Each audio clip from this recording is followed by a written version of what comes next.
माता पिता भगवान है, जन्म किए जगलान, पढ़ा लिखा के शादी किया है, सर्वस्व दे दिया दान। माता पिता की सेवा से पुत्र की उम्र बढ़ जाए, सेवा से मेवा मिले, सारी जीवन का माया। प्रेम से बोलिए माता पिता भगवान की जय।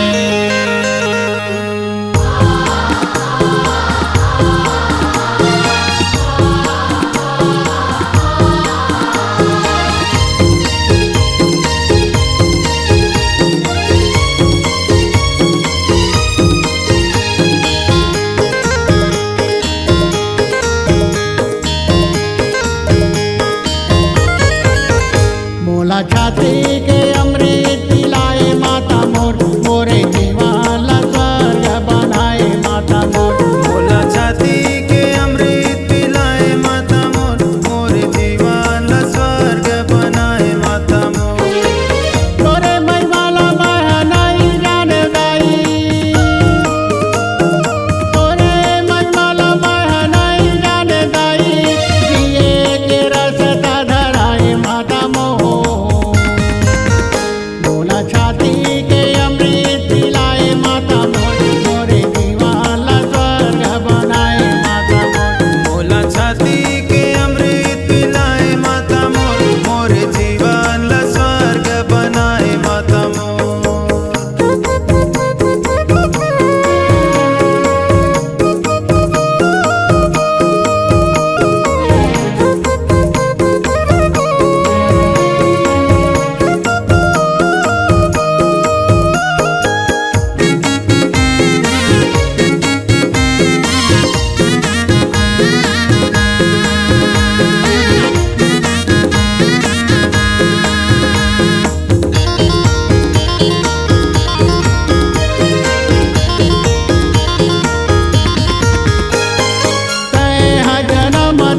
दुनिया मलाए वो दुनिया मलाए, तैं जन्म दे के दुनिया मलाए हो दुनिया मलाए। अपन छातिया मरितला मोला पिलाए वो मोला पिलाए, अपन छाती के अमृत ला मोला पिलाए हो मोला पिलाए। मोला पिलाए दाई मोला पिलाए, मोला पिलाए दाई मोला पिलाए। तोरे अमृत मोला जीवन दान दे दाई, तोरे अमृत मोला जीवन दान दे दाई, तल्ला तया दिया जाए माता मोर। मोला छाती के अमृत पिलाए माता मोर, मोरे जीवन स्वर्ग बनाए माता मोर।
C-Log Digital Recording Studio, Cordoba. Contact number 99071192215.